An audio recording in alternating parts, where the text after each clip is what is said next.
Monday. Welcome back to my solo live stream. My name is Nick Dagan Best. It is Monday, the 12th of June. And I'm back to talk astrology, people. A lot of you, more viewers than ever turned up yesterday for the team stream with Patrick Watson. I want to thank you for joining in on that. I hope you enjoyed it. I have zero idea what I'm going to talk about today. Excuse me. Lately, we've been doing really well with audience interaction, taking questions from you guys and letting that take the lead and set the course for the live stream. So if you got anything to ask, to say, anything like that, reach out to me and I'll let you set the course. In the meantime, until you start chiming in, I'm going to just think of the very first thing I can talk about. Oh, all right. I'm getting my first comments already. I'm glad you enjoyed the talk with Patrick. I'm going to point out actually right at the start, today's live stream is going to be a little shorter. I'll probably only do an hour because I have to get to work with Chris and Patrick preparing the next episode of the Astrology podcast, which will be on Venus retrogrades. One of the reasons Patrick and I started doing this live streaming thing is we wanted to have a sort of an open forum format for astrological discussion. Chris's show is fantastic. We're both love being part of it and very proud of what we've contributed to Chris's show. But Chris's show is very sort of heavily sort of structured and plotted out. And it's a lot of work. It's a lot of work. We see our friends sort of, sometimes run himself ragged with the amount of work he puts into that show. And it's well worth it. It's a popular show for very good reason because it's so well done. But it takes a lot out of you. And we wanted a sort of a more casual, talky, podcasty kind of format where, we could just we could be more spontaneous, which, of course, the thing about spontaneity is sometimes it produces wonderful results that you could never sort of script or pre-plan. And so far with both the solo streams and the team streams, that's really worked out well at the best of times. Of course, there's always the risk that if you have no plan, you're just going to sit here and go and have nothing to say. Thankfully, I generally, even if I deliberately come on with no plan, I don't even think 5 minutes beforehand what I'm going to talk about. I just come on, I start rambling, and we always seem to find our way. Or usually, sometimes it doesn't quite work. And that's the risk we got to take. Chris's show is solid because of the amount of work he puts into preparation. So, that is the difference, I think, between the formats. They both have their strengths and weaknesses. And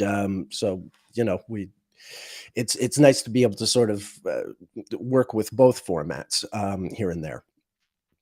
All right. So Laura says she loves the interactive aspect of these live streams. Yeah, well, as long as I get interaction, that's part of the idea. Evan says Saturn Mercury is strong with Chris. Oh, Evan, you have no idea. I met the guy when he was 20 and I was 36. And from the get-go, Chris was a very, very, very serious man. I was 16 years older than him, but he was immediately like sort of, I had been working in astrology a lot. I had my own cachet, but Chris was always very, very serious. We told the story. Chris and I did an episode of the podcast last summer where we sort of talked about our friendship and how we came to know each other and how we grew together and stuff like that. But for those of you who didn't catch that episode, I met Chris in March of 2005 online, and Patrick we met about 2 weeks later, also in March. We don't have the exact dates, but sort of early mid-March for Chris and sort of later March for Patrick. Patrick was a teenager in high school. So yeah, I was this guy in his 30s corrupting the youth of America with astrology. Um, that was always sort of the joke with us.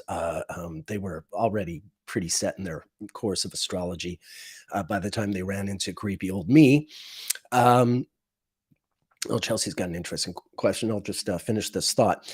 So, yeah, I met Chris. I had been one of the co-founders of the Association for Young Astrologers, this group that still exists. Uh, that was created to sort of facilitate the integration of younger astrologers into the community.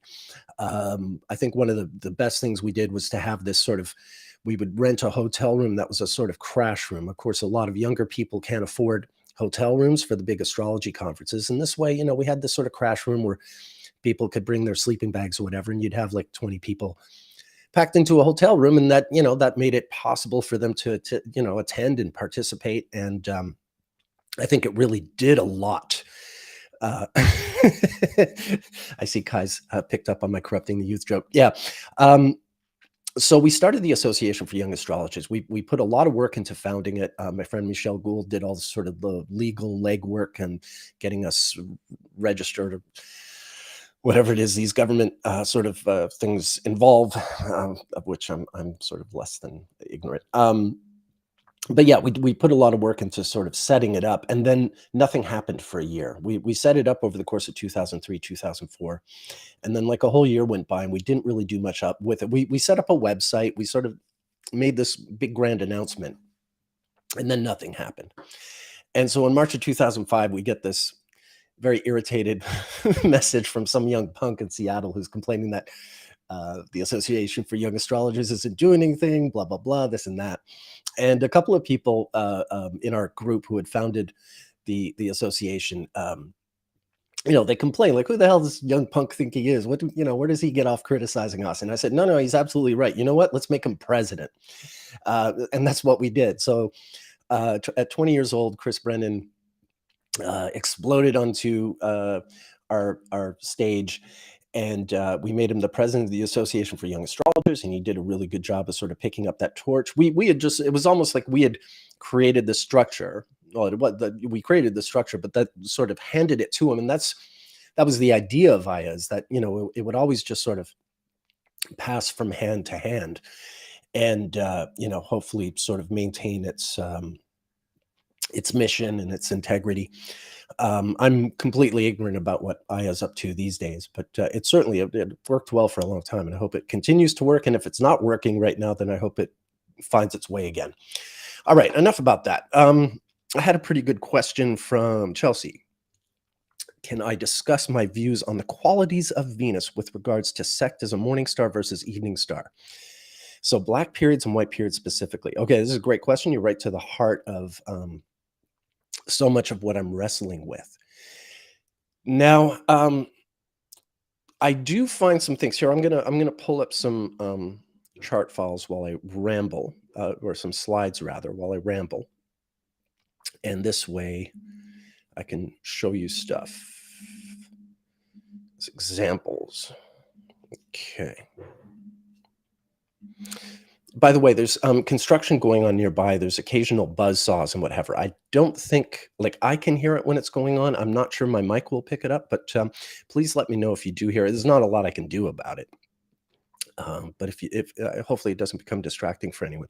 All right, so I'm opening up a file of South African leaders. And I want to show you, I mean, this is one of the better examples I have of black intervals versus white intervals. And ironically enough, to use this kind of perverse humor, if you forgive me for the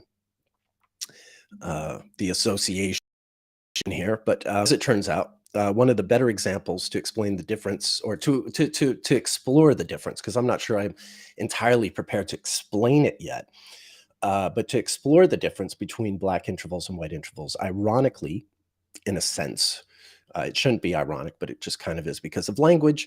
I'm going to be looking at the history of South African leaders, both pre, during, and post apartheid era South Africa. And here we go. This is a grid. First, I'm looking at the phases. This is a grid for the Venus phases of every man who's been South Africa's political leader since the creation of since it's the Union, it was called, of South Africa, the first sort of collective, the first time that landmass was called, a country after the Anglo-Boer War at the turn of the century. You had the Union of South Africa, which merged these sort of different sort of separate republics and what have you into this Union of South Africa. And from there, we have this country that'll, of course, continue to metamorphosize over time. And as you can notice in this chronological list of leaders, the first 13 guys are Caucasian or white people, and the last 5 guys are African men. If you don't know any South African history, there's a reason for this. It's a bit nebulous. Well, not nebulous, it's quite clear, but it's a bit I don't think I need to sort of state the obvious. If you know anything about South African history, you know the history of apartheid and how the country was run up until 1994, when the regime changed and the country sort of reinvented itself. Now there is a sort of a really big emphasis on the White Sea phase, generally speaking, for South African leaders. This includes Louis Botha and Jan Smuts, the first 2 political leaders in the Union. And then these sort of 3 of the last 5, Nelson Mandela, who, if you haven't heard of him, then I don't know. I don't know where you've been. And then Thabo Mbeki, who was the son of one of Mandela's compatriots in the Rivonia trial of 1964. And then Jacob Zuma, who's a recent leader. He was voted out, I think, at 2017, under a big cloud of sort of corruption accusations and things like that. But that's all neither here nor there. Largely,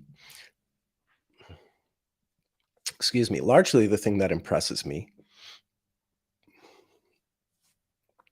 is that most of the white leaders, especially the apartheid era. Apartheid started under Milan. He's the one who was sort of well, actually, no, sorry. It started with Strydom, but Milan really sort of developed it, and then from there, Verwoerd was the guy in the 60s until his assassination in 1966. Most of these guys are blackface people. Whereas once you get to the post-apartheid era, Motlanthe was a sort of, stopgap. He wasn't president for very long. These other 4 have served substantial terms. And 3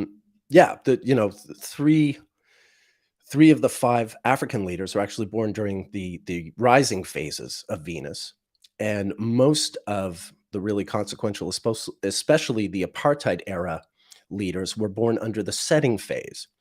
Now, this guy Diedrichs his position was mostly head of state. He wasn't. South Africa also went through like a constitutional change where they used to have a president and prime minister, and then under this Botha, not that Botha, but this Botha, the constitution was merged. Those 2 positions were merged. So this guy was a head of state. In other words, he didn't have a lot of actual political power. Most of the rest of these guys, this guy was also a president and didn't have much power, but the rest of them were prime ministers, until you get to Botha, who, as I said, merged the thing. And they're all sort of setting phase people until you get to de Klerk, who de Klerk was, the guy who collaborated with Mandela. He doesn't have a perfect record by any means. He's no saint, although compared to the rest of this lot, he's obviously just, one step above, I'd say, morally. So he's sort of an outlier here, being a rising phase guy. Now, when you look at the intervals for them,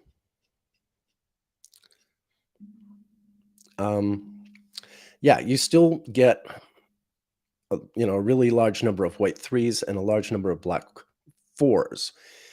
Yeah, this they for some reason they had three presidents in a row who were or prime minister to president who were black fours.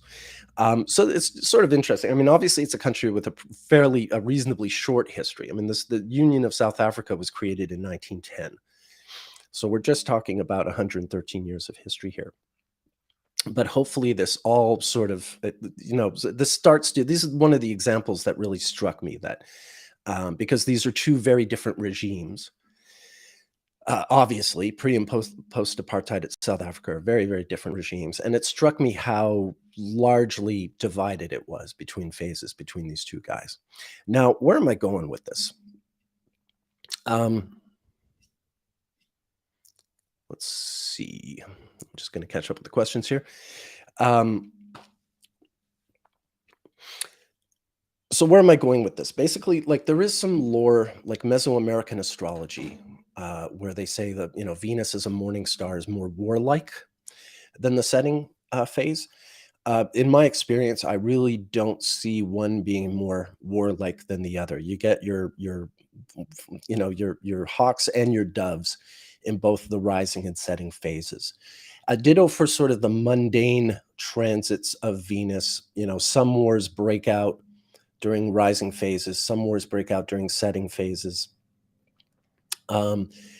You can't seem to slice the cake that way with the Venus phases, which is interesting, given that sort of a lot of attention seems to have been paid to that. And I'm looking for it. I mean, I'd love to sort of find that kind of definition.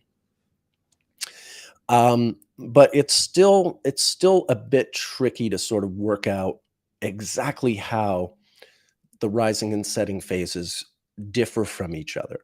For the time being, I'm mostly just sort of measuring I'm using this I'm calling it now the phase interval map, a PIM, or I can call it the Venus phase interval map, the VPIM.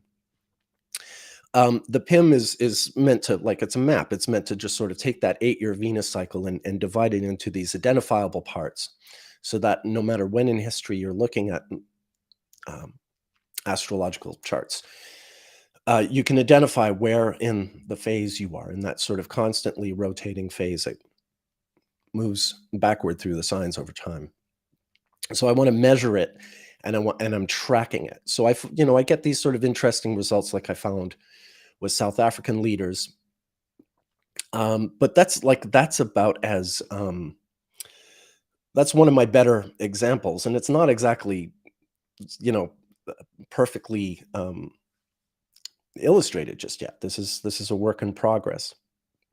If you've been watching some of the other live streams, I have some ideas about some of the intervals, like the red ones when it comes to sort of land expansion, Napoleon, Catherine the Great, Hitler, Seward, and then the white threes being having all these sort of musical giants. We've talked about those quite a bit. And those are these little holes I'm punching in the system to sort of to work my way through it all.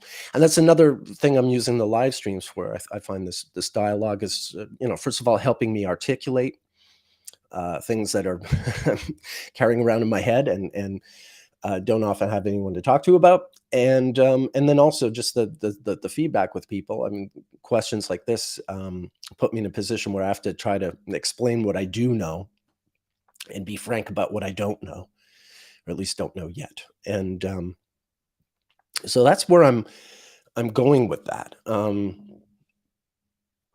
I wouldn't, given I've given this really sort of extreme South Africa example, politics, race, really sort of serious, heavy duty life and death stuff. But I wouldn't want to jump to some conclusion where, like, people born during the rising phase are less racist than people born during the setting phase or what have you. I'm pretty sure I can drum up some racist, rising phase people and some pretty righteous setting phase people. But these sort of things are interesting. The way this tableau of South African leaders really sort of winds up being divided quite nicely, not perfectly, but quite nicely. All right. Hopefully that's a satisfactory answer for now. But if it's not a satisfactory answer, I understand because, yeah, it's a work in progress, and I'm not entirely satisfied with the answer myself. That's the best I can do for now, or at least in sort of at least glibly. I'm looking at a lot of different things, but I found the South African example just helped me sort of lay things out. No pun intended in black and white very nicely. Okay, now ooh, a lot of questions coming up. Um, okay, Laura Etta says she was at the Blast conference in Sedona in 2005, where both Chris and I gave amazing talks. You still have the T-shirt. Wow, Laura, that was amazing. It was actually March of 2007, not 2005. I don't doubt that you were there. I think you've mistaken the year. March of 2007. Chris and I were living in Cumberland, Maryland, where Project Hindsight was located. Um, Chris moved there. I'd been living there since 2004, and Chris moved there in 2005 after we met. I sort of helped facilitate him get there. I was a chain in the cog that helped Chris wind up at Cumberland. And but in March of 2007, Chris and I and two friends of ours drove from Maryland out to Sedona, Arizona, to participate in that conference, and we had an amazing sort of road trip adventure, the four of us. And yeah, Chris and I spoke at that conference. There is the video of my talk is still on YouTube. My friend, the late dear Kelly Lee Phipps, videotaped that conference. I'm not sure if Chris's talk is online, but it probably is. Anyway, mine is. I'm eternally grateful to Kelly for doing that. Yeah, that talk is 16 years old now. It mostly ages pretty well. But that you can see me sort of, that's one of the first talks I gave on Venus retrogrades, and you can sort of see the uh, map my development over these 16 years since that time. Of course, I was a lot younger and prettier in those days, but so it goes. So it goes. Let's see here. Haven't heard any construction. So, okay. I thought you were talking about my work. Yeah. No, they stopped drilling. They were doing it just before I started, so I thought I would mention it. But do let me know if you hear anything, because I've got to record with Chris tomorrow, and I don't want it to be ruined by buzzsaws. Elsa X says, I once heard an astrologer mention that Venus felt more comfortable as an evening star. No explanation given for that statement, though. I think that,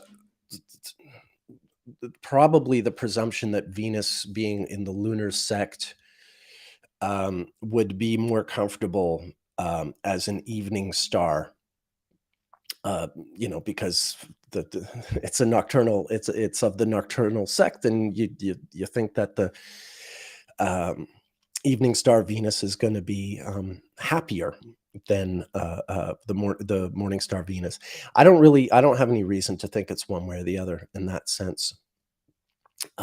Morning star Venus, um, can be quite powerful. I mean, whether or not it's comfortable, that you're getting into some really sort of nuanced interpretation that you can find yourself sort of not standing on not touching grass when you're trying to analyze it. So yeah, I think that's it could be the case, but it would be based on the presumption that um, um, you know Venus is of the lunar sect, the nocturnal sect, and therefore an evening star. By some sort of straight logic, should be a more comfortable place for Venus. Um, yeah, jury's still out on that. That's but it's an important sort of nuance to try and nail down. Okay, sponge soaked. Thanks for these live streams. They're fun and informative. Do I think the Venus retrograde would be a good time to finalize a writing project that was mostly completed during Venus retrograde back in 2015? Yeah, absolutely. Look, in particular, the Red 5 Venus retrograde, the one that's in Leo that we're in now, it has a really long and amazing relationship, at least in the 20th century, to the arts. A lot of classic works were either created or unleashed on the world during this retrograde. I've spoken in a past live stream about some of these in the history of music. It's repeatedly been a really important sort of pivot point for the development of new musical styles and technologies and formats. Um, excuse me. And also in the history of cinema, there's quite a lot to be said for this particular retrograde. When it comes to writing projects, I have no reason, just because it's a different art form, I have no reason to think that it wouldn't be the same. So yes, I would say get that writing project finalized and get it out there. It's a completion of a cycle. Okay. Elsa says, yeah. Okay. Elsa and Kai are having the discussion I was sort of touching on the idea that the evening Venus is a lover and the morning is a warrior.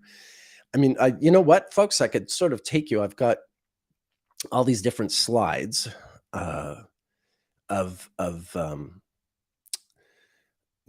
different people who are some of who are rising phase people, some of who are setting phase people, and I'd be interested to see if you really think that sort of that model holds, because my experience is it really doesn't. I'd like it to. It'd be make my job easier. I'll do that in a second. I'm just going to read through the rest of these. Uh, Okay, Bliss to B's question. I mean, that is something that we've been gradually talking about over the course of these live streams. So, to the extent that I have, I think I've really uh, um, sort of done my best to touch on those. But, of course, it's an ever developing work. Cynthia is asking, Chris does an amazing job with his yearly astrology for each sign, especially the eclipses of the year. Looking forward to. Okay, yeah, thank you. Yeah, we, the three of us have just a natural sort of chemistry that goes back. Yeah, fieldwork phase. So would each Venus phase have some aspects to color like schematic, aspects to color the schematic, like the outers in certain signs, since they move slower? Hmm. So which each?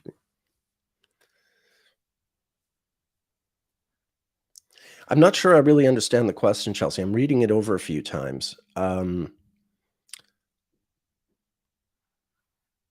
Venus phase have other aspects to color the problem is the word aspects, because it has this very specific meaning in astrology, but I think you're using it in the more general sense, not sort of the specific astrological sense. I think you're kind of asking the same question I've been struggling to answer for the past 20 minutes, and apparently not successfully. I want to get back to. Oh yeah, that's what I'm going to do. I forgot for a second. Okay. Oh, Elsa's asking, do I use the zodiac sign to overlay to see if there's a correlation there, or is it not what I want to look at? Look, I mean, the zodiac sign is another facet. So I mean, it's always I am a horoscopic astrologer. The sign matters in the context that signs matter.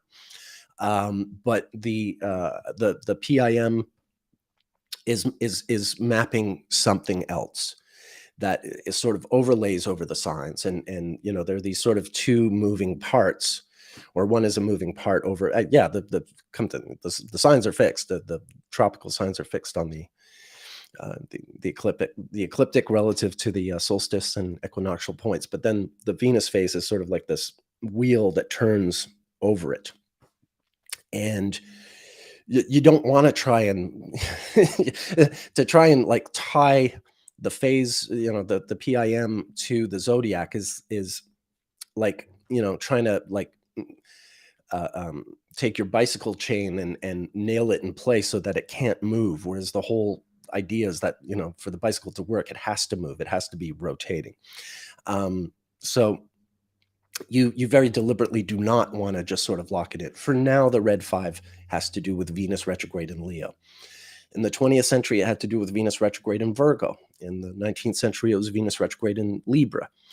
And these all, and of course, Venus's transit and its retrograde through those different signs. I mean, that does change some element of Venus, some facet of how Venus is presented in a given horoscope. But yeah, there's some other thing going on here with the PIM that is sort of independent of the science, which is exactly what I wanted to explore.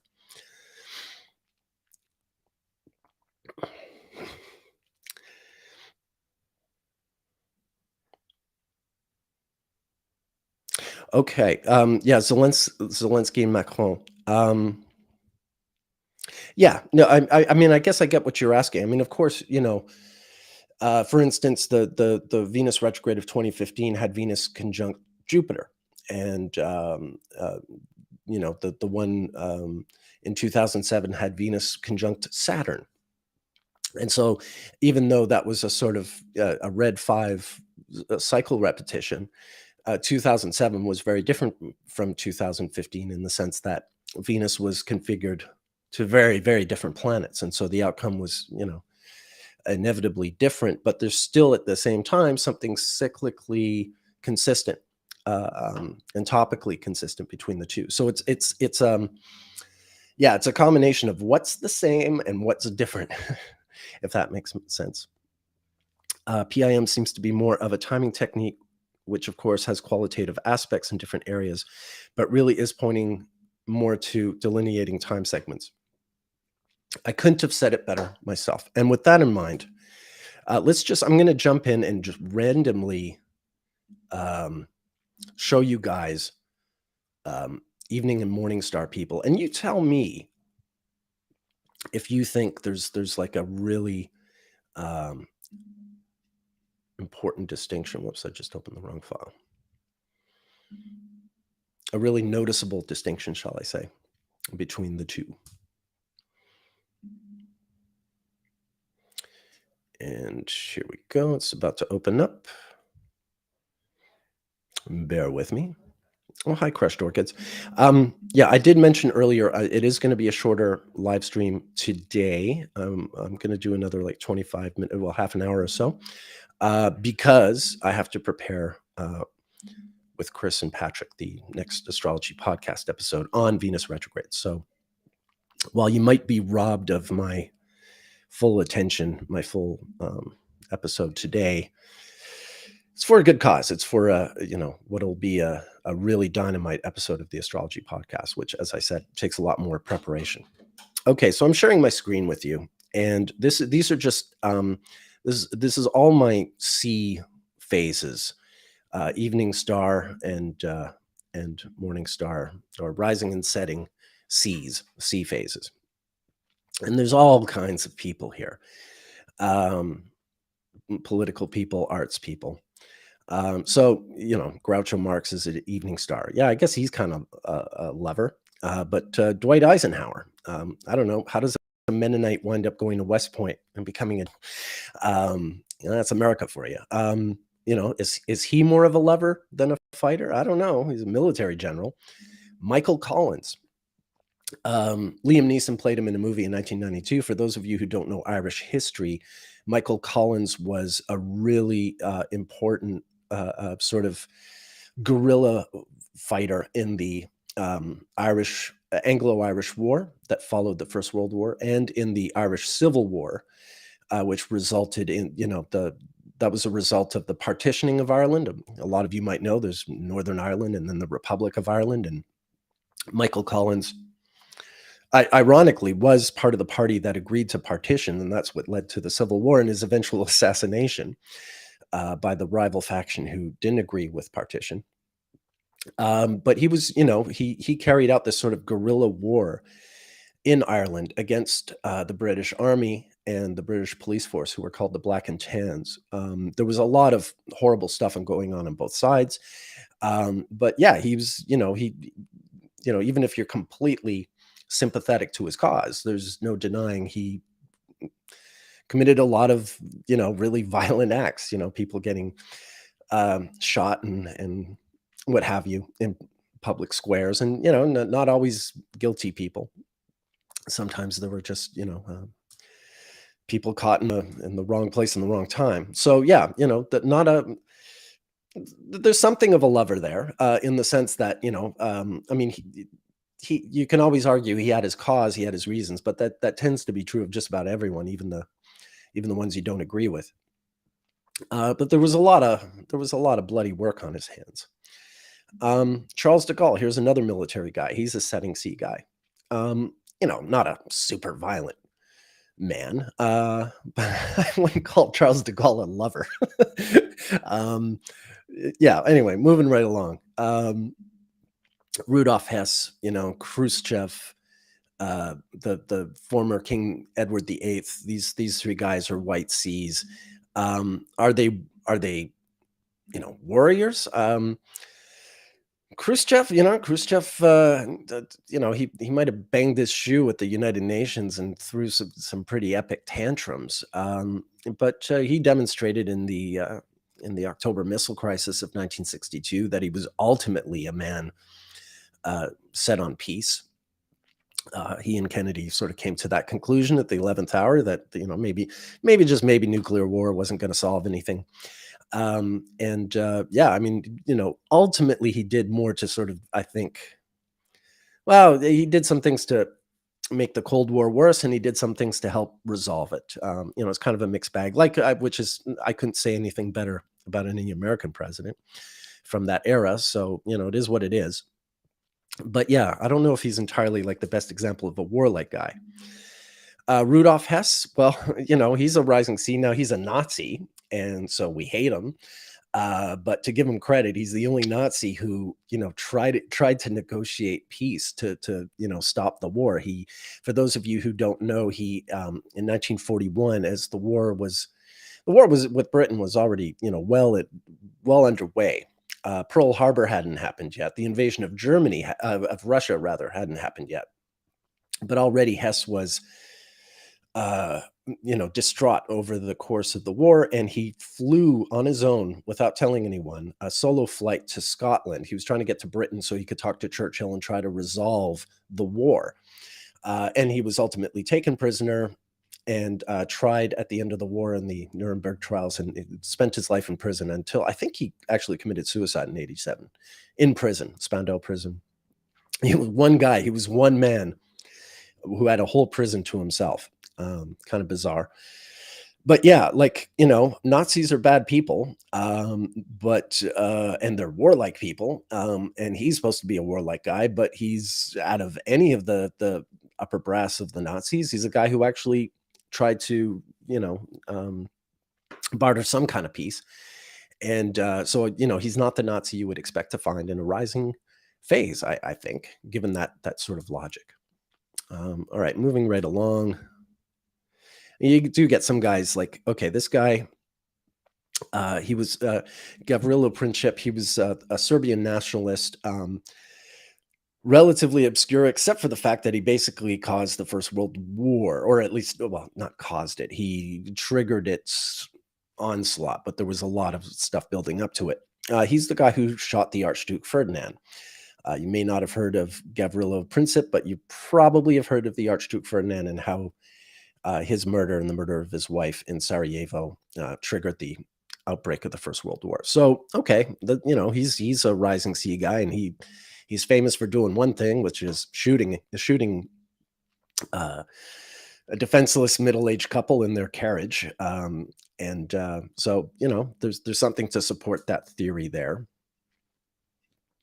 Okay, now here's Adolf Eichmann. I showed you Rudolf Hess earlier, the Nazi who actually tried to broker peace and stop the war, and he was supposed to be the warlike guy. Well, Adolf Eichmann is a setting phase guy.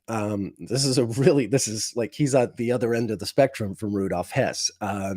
Not only was he just, really directly responsible for so much of the horror of the Holocaust. I mean, there's a lot of credit to be shared around there, but he's up there with anyone else who was guilty.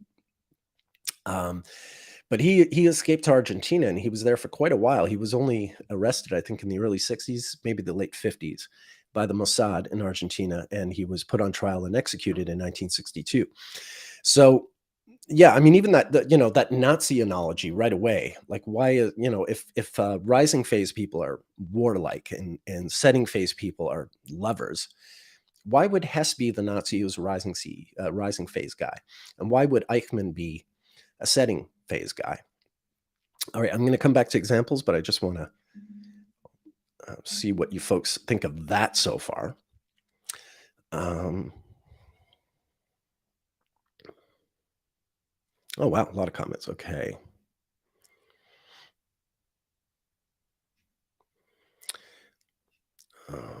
S- okay.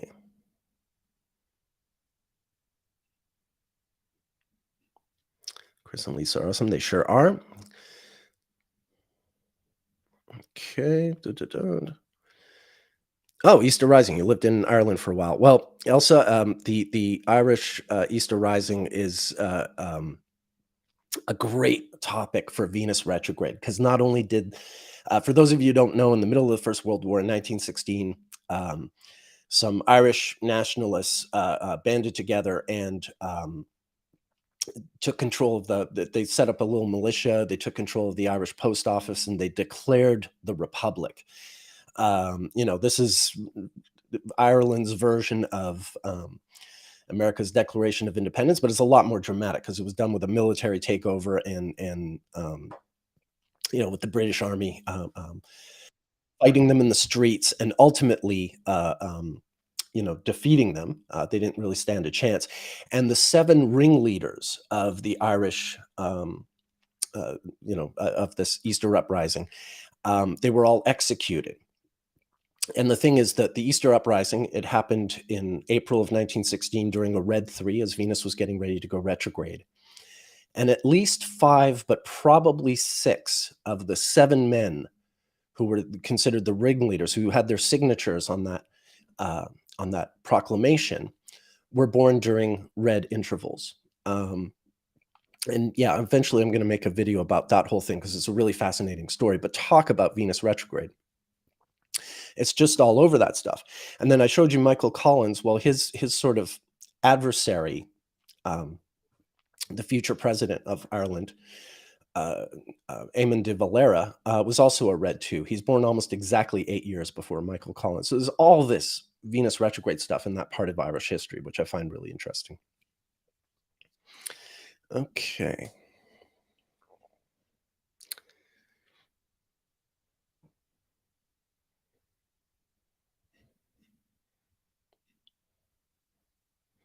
Okay. Well, maybe as Chelsea's pointing out that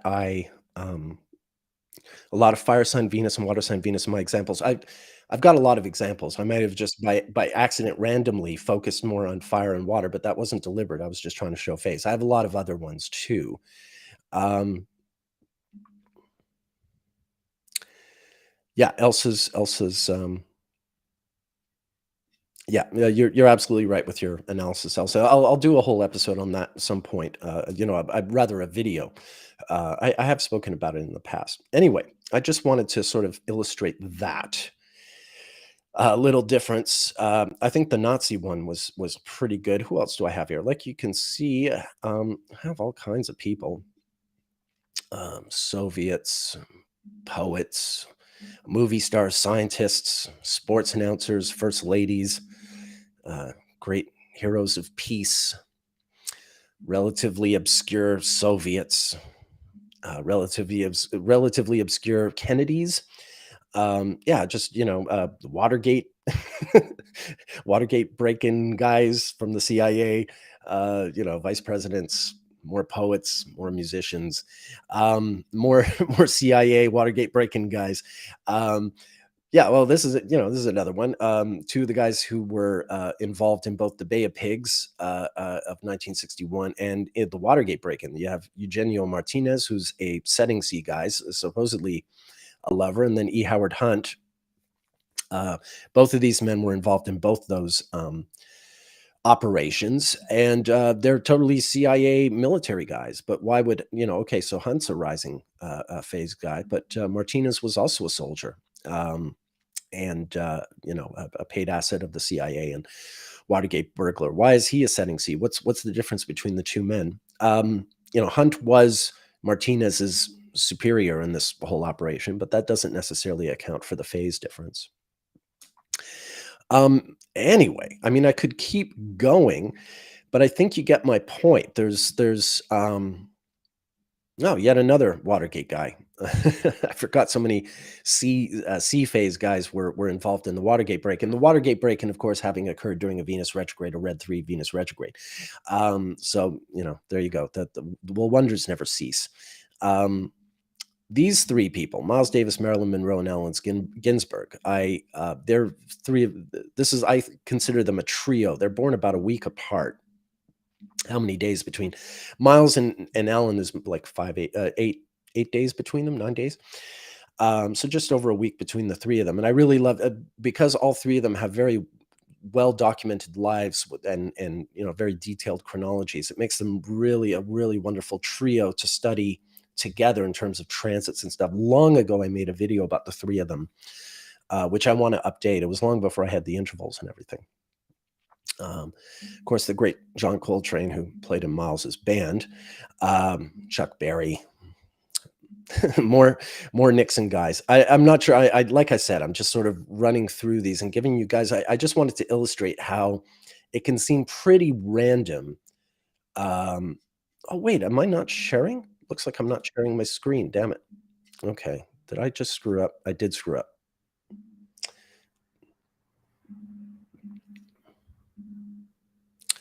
Okay, sorry about that. I will show you guys what I was talking about. Yeah, Miles, Marilyn, Alan. I'm sorry. Sometimes I'm sure I'm sharing my screen and then I realize I'm not. That's happened a few times. I really try to not do that.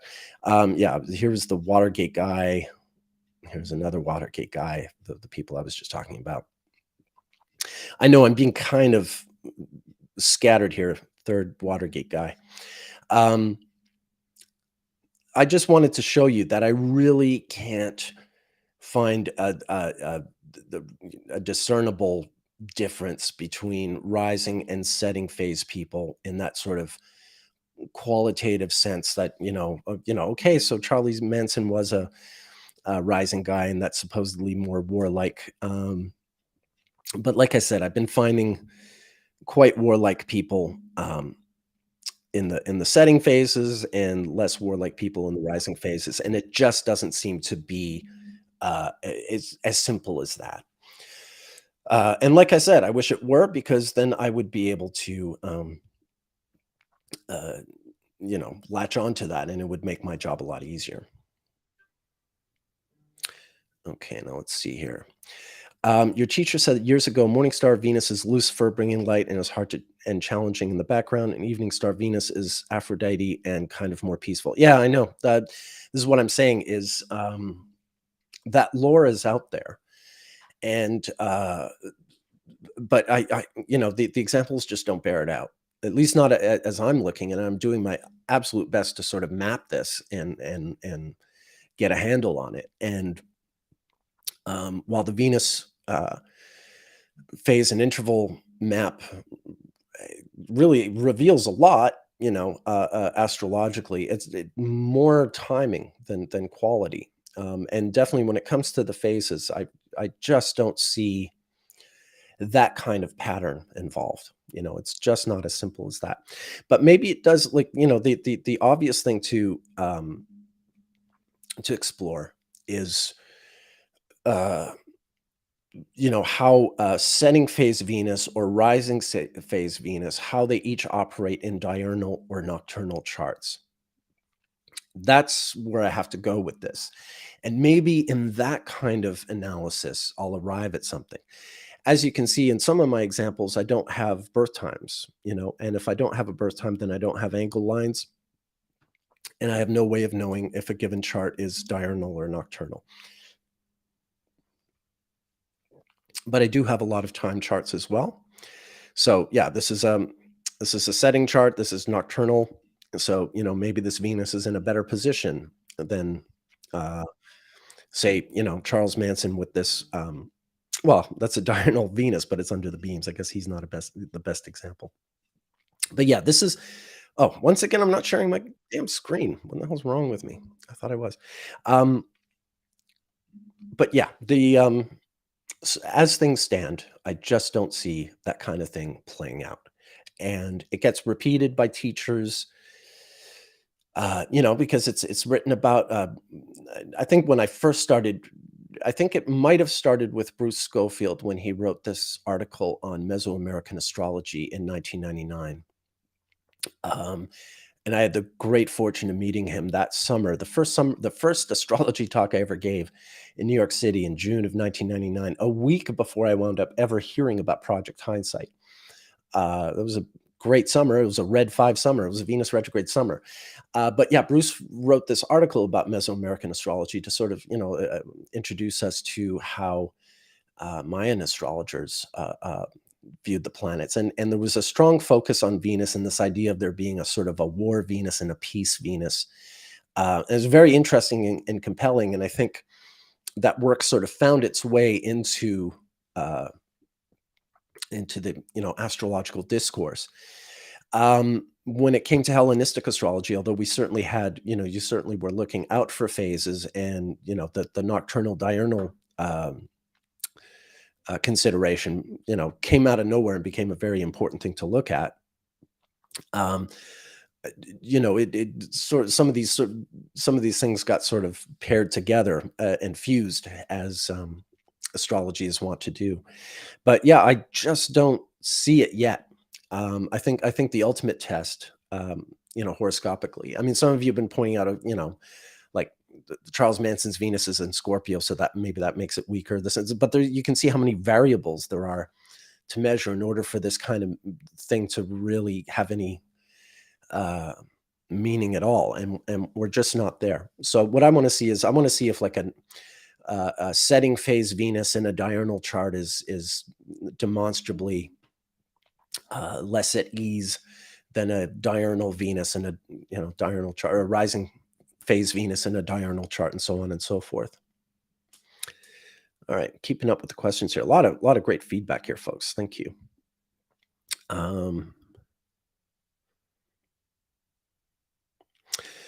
So are rising and setting phases significant? Well, that's a good question. There seems to be there is there's hints of significance, but mostly right now it just sort of, like I said, it's helping me map the phase, and there are still like sort of other things, and where the other areas where the phases do become really significant. Um, Particularly,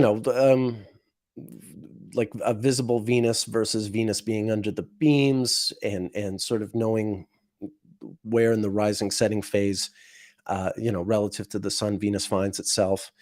But mostly it's, I'm sort of mapping this, and I do find, I've demonstrated the ways in which I find the PIM to be most useful.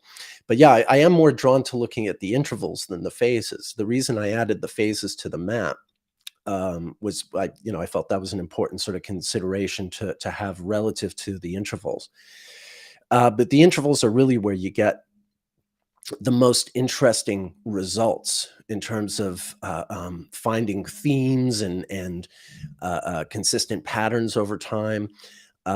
Ultimately, the phases I added to the PIM just to sort of anchor the intervals around, because the intervals map speed, and the phases just map the morning and evening consideration. So yeah, I really find the intervals to be the area where I find the most interesting results, the most sort of the convincing and demonstrable results of this study. Whereas the phases, yeah, if nothing else, I feel like at least at the preliminary level, I've sort of, not entirely dismissed, but I've put into question the idea of there being a really discernible distinction between a rising and setting Venus. Much as I would have like I said, I would makes my job easier if I can just sort of prove these, it's simple statements. It would make astrology a lot easier, but it's just not the case. Chelsea's asking, you wonder if it depends on how visible Venus is. Very likely that's the case. Very likely. Like I said, there's so many variables.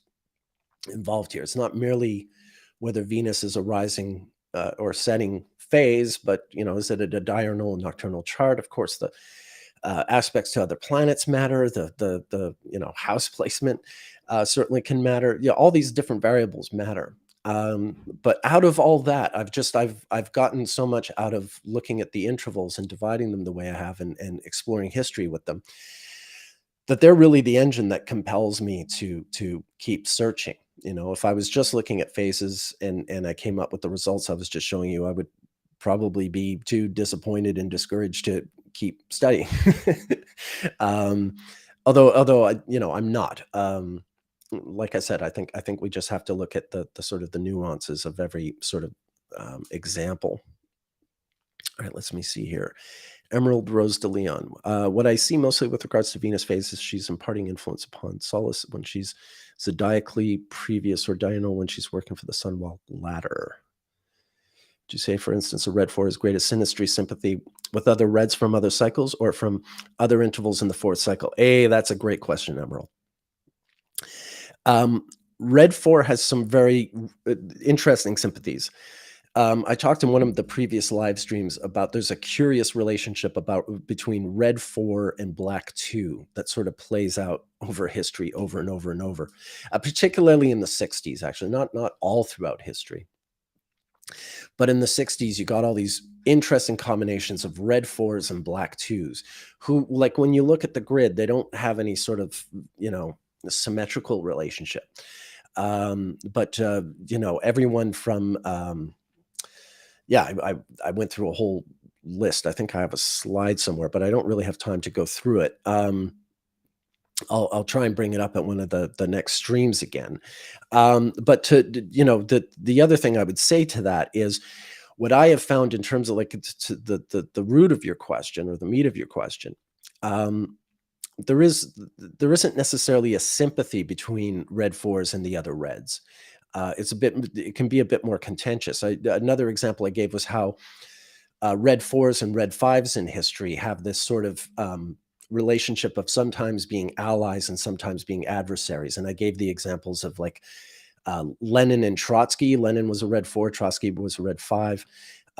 Robespierre and Danton in the French Revolution. Robespierre was a red 4, Danton was a red 5. Mao and Chiang Kai-shek in China. Mao was a red 4, Chiang Kai-shek was a red 5. And in all those revolutions, we're talking about two guys who sometimes were allies and sometimes were adversaries. So there are things like that. But what I do find is the red 4 setting phase people have more of a connection to the black 4, whereas the red 4 rising phase people have more of a connection to the white 4. That kind of thing I see playing out to some degree. But at the same time, you get these sort of more baffling connections, like red 4 and black 2, which, again, if I had time, I would go into it. I just don't. I'm going to have to wrap this up in a minute. But I have spoken about it before if you're watching my old streams. And it'll come up again. It's something that I talk about. It's Martin Luther King and Ralph Abernathy, Huey Newton and Bobby Seale, Carolyn Kennedy and John F. Kennedy Jr., Nixon and Khrushchev, but also Nixon and Mao. There's just a lot of these red 4, black 2 combinations that come up during the 60s that I find really interesting. Okay, so I'm just going to tackle these questions and then I'm going to have to go.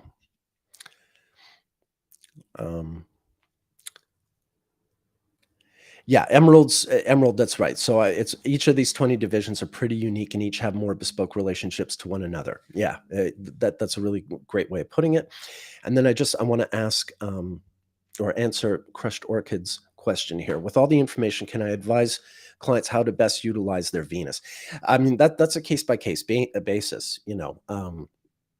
Every horoscope reading involves sort of giving the client useful information that they can use to make choices or understand their circumstances or what have you. So I mean, that's I've used the Venus synodic cycle and the Mars synodic cycle extensively in consultations, and it really helps you get to the root of a lot of things. because it gives you the chance to see for people to look at their lives from a greater vantage point than they're used to adopting. Most of us are really living our lives in the moment, and we don't necessarily think about how our lives today are related to something that happened 16 years ago. I mean, some of us have we have some sense of our life's chronology and how things planned out. But when you can really sort of map it out that specifically, it just produces amazing results. And I think the greatest thing you give clients, once I've had a number of clients, excuse me, a number of clients who, let's say they had Venus rising, Leo rising, and I showed how the red 5 Venus retrograde going over their ascendant consistently involved major turning points in their lives in 1999, 2007, 2015, and so forth. And the thing I really give them is like, look, it's going to keep happening. It's happening now in 2023. 8 years from now, in 2031, it'll happen. In 2039, it'll happen. And if you really understand this cycle and how it sort of plays out in your life, you become better and better prepared to sort of face what you need to face from year to given year.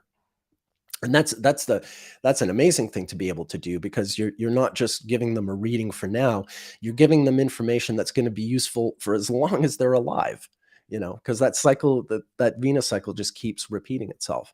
And in a different way, that the Mars synodic cycle also really lends itself nicely in consultation. So I find it really useful, really, really useful. I'd be a very different astrologer if I hadn't sort of developed this method. I'm going to close by saying, part of how I developed this as an astrologer, my first job doing consultations, a job I got in the year 2001, actually just after 9/11, was working for a British astrology phone service. So sort of like a psychic hotline, except for astrologers as opposed to psychics. It was billed specifically as an astrology service. So I was reading for clients in Britain. Now, the thing about England, or Britain, is that birth times aren't recorded on birth certificates, except for Scotland for some reason. And so you had a lot of people who don't know their times of birth, and they're paying like £3 a minute for this phone service. So it's like really expensive, and you want to give them something for their money, both for the sake of your ongoing employment, but also your pride in astrology. And so having this facility with synodic cycles, it's one of the things I developed that helped me sort of work around, like if I can't give someone a proper horoscopic consultation, if I can at least sort of map out with the planets on a noon chart where the synodic cycles occur, it does give me information that can be really valuable to the person nonetheless, even if they'll never know what time they're born. Yeah, you can do a rectification, but that's very expensive to do on a 3-hour, £3 a minute phone call. And yeah, it's just it helps you sort of zero in on certain situations that you would not be able to handle if you only had horoscopic astrology in your arsenal. All right.